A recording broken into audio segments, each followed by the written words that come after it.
back. We're back again. And you may ask, Steve, what are we doing today? Well, first off, my name isn't fucking Steve, and it's none of your fucking business. No, kidding.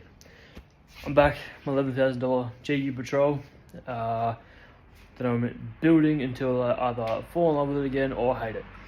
And I have fallen greatly in love with it again. In the last episode, I did the Series 4 front-end conversion, and I am absolutely fucking stoked. It's nowhere near complete or what I want it to be, but just the fairing change alone has made me fucking stoked. Anyway, what do we got going today? Right, today's video is about gauges. I am doing gauges today. So, I have gone ahead and purchased some nice new JRP gauges and a pillar pod to suit and make them match. So I got JRP water temp gauge. Don't mind the mess in my garage. I've been smashing all this out for the past couple of days, so it's a bit of a mess in there. And then in here, got my boost and EGT gauge. I already had a boost gauge in there. It was just a SAS gauge when I did my 18G turbo setup. I just needed a rough guess of what boost I was running. So I just had a SAS gauge in there, and then when the JRP stuff rocked up, I just chucked this JRP SAS gauge in, JRP boost gauge in, because I was interested. I was too excited and interested. Turns out I was running 35 PSI where my SAS gauge said it was running 25. So quickly got to turn that down, and then I just wanted to see how the piggyback for power worked. So the EGT gauge isn't actually hooked up to anything just yet. It's only connected by power. I will show you how to run the boost gauge anyway. It's probably the easiest out of all the gauges to run. My water temp gauge I probably won't do today, as to get that done you have to cut into the hose and put this joiner in there. It's got the bung, so I need to get a container that's big enough to drop all my coolant, cut that hose, connect it, make sure I don't need to go anywhere, and then fucking put it back together. But my plan is to run everything into the cab today. I have brought the adapter. So when I got the EGT gauge, it was this come with the bung for the EGT. This was too small, so I had to buy the adapter, the bigger one. So that's just come today, and I've just swapped that over for the bigger one. So I should be able to get that in to the dump pipe, run that into the EGT and set the EGT up today. And then I'm just gonna get the water temp cable into the cab, hooked up to the back of the gauge, get the pillar pod in, make it all nice and neat and whatever. And then that way, when I'm ready to do the coolant, all I gotta do is put that joiner in, and then it's pretty much set up, ready to go. So I'm gonna start by doing the EGT gauge. It may be a little different for everyone else, but because this is an aftermarket turbo setup, 18G, been fortunate enough that it comes with a bung in the back of the dump pipe already, and that's exactly what I'm going to be putting the EGT probe in. So pull this bung out and hope that the new adapter that I've got is the right size. Now, as you can see, she fits right in there, and I'm fucking stoked about that. So it's just a plug, this one. So I run that over the back of the firewall over to the driver's side. That's all screwed in, so I'm going to quickly run that over there. Alright, so I've now run that down under here, under the back there. This is going to be going in the bin. My front mount intercooler is on the way, so this is all going to be gone. So that's why I went under. Chances are, once this comes off, I realise that I haven't really put it up there as neat as I'd like to. So the best part about it is it's only short as a clip, so we just unclip it, rerun it nicely, and then whatever. We've got here the other side of that, so it clips into the back of this. Got all this cable which runs into this little plug here into the back of the gauge, so I need to run that through the firewall. But before I do that, I want to get the water temp stuff so that I run them through at the same time, so not fucking trying to fight back and forth getting these cables out of those tiny little watertight fucking holes. But while we're here, just quickly show you my boost setup. So on the back of this factory top mount, there is a little airline that comes off just there originally, and it connects there and goes wherever, down into here and whatever, you can find it. So I've just cut in the middle of that, put the T-piece that was supplied from JRP themselves. It looks like that hose has been melting. Anyway, that runs back over here into the sensor, the plug, plugs in and runs into the cab.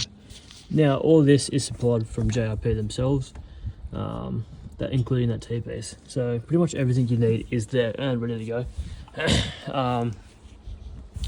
When I did buy the JRP EGT gauge, and I got the EGT gauge originally as well, it came with the smaller EGT bung, which is this one. It came on the actual sensor itself. It was too small, so I've had to order the bigger one and wait for it to rock up. So just before you buy the gauges, make sure, try to do research and fucking see what size bung it is you got.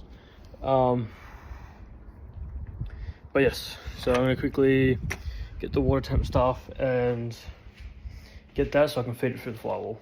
So it looks a big jumbo of wires, it's gross, but what I've done here is, because I've already had my boost gauge reading through, I've just zip tied the heads of the EGT and water temp to existing boost line, and then I should, in theory, be able to come into the cab, find the boost line that's already been ran, which is this fella right here, and just pull him slowly, gently.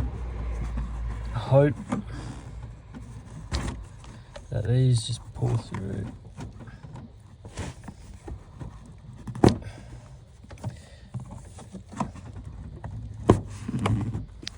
And as you can see, here they are.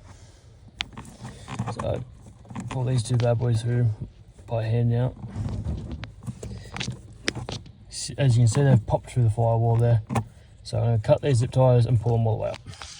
Alright, as you can see, I took off the stock pillar just to make myself a little bit more room, make it a little bit easier on myself.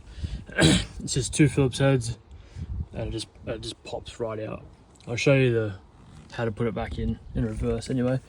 But as you can see, I've got all our power cables here. That's the power, that's for boost, that's for water temp, and that's for EGT. It was going to be something I was going to mention as a note, that some gauges you do buy, they're just the same color heads, so make a note of which one's which. But being that these are heads of different colors and that's a whole different cable in general, it's made it a million times easier to remember. And I mean, these look like the same gauges too, but it's even got it on the back: boost, water temp, and EGT gauge. So pretty basic, pretty straightforward. The thing I want to do though is, I've already got my color set up, and oh, I don't like that. For my boost gauge, I've already set up the color and the alarm for over 25 psi to go off. My EGT I need to set up, and same with my water temp. So I'm just going to set up the colors, because unfortunately the pillar pod I did get, there is no room to mount the buttons, being that the button is this. This controls your settings, your light, color, yada yada yada. So and just quickly set those up. I'll show that on camera, so that way I can slip the gauges in and not have to worry about them. As you can see, I've put the power into the plug at the bottom. There's only one really plug, or two plugs they can go into. Both are correct. This is the plug cable that's gone into the white that matches correctly, and then the pink obviously goes into the pink. I don't really need it right now as it's not hooked up, so I can't really set anything up. Now turn the ignition on, and it provides power to it. Alright, so now I've got the button here. As you can see, when I press it, it changes options. I press and hold it on color. Now I can change colors. Got all these different colors.